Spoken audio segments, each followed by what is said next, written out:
So another one of the roots, other than insecurity that we mentioned at the beginning, is something like boredom. And I'll tell you where I come from in describing this. One of the things I didn't mention at the beginning of this series is the way that I came to Gulf Breeze was as a person that was addicted to heroin.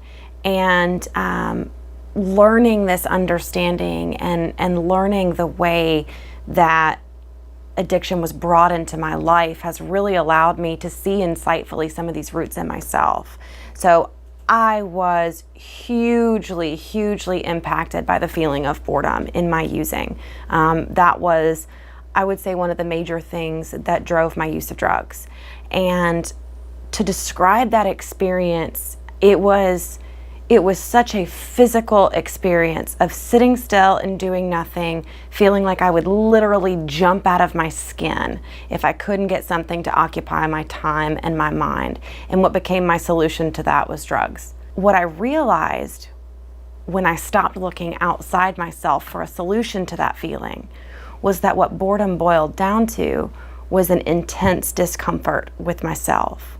So when I was sitting without any outside stimulation, without anything to occupy my time or my mind, the only person that I was left alone with was me.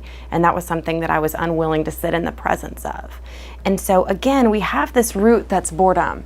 This not really having anything going on, not really having anything to do. And when in an addictive cycle, that drove me to incredibly destructive behavior.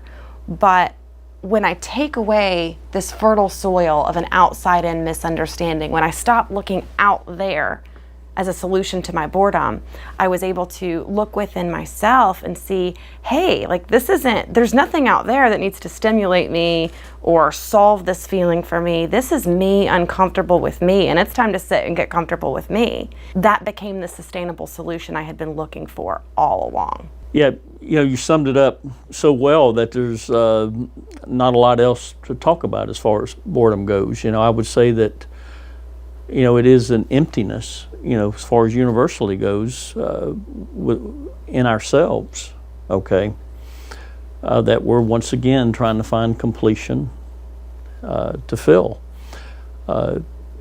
Maybe the inability to sit in our own skin and to be comfortable in our own skin.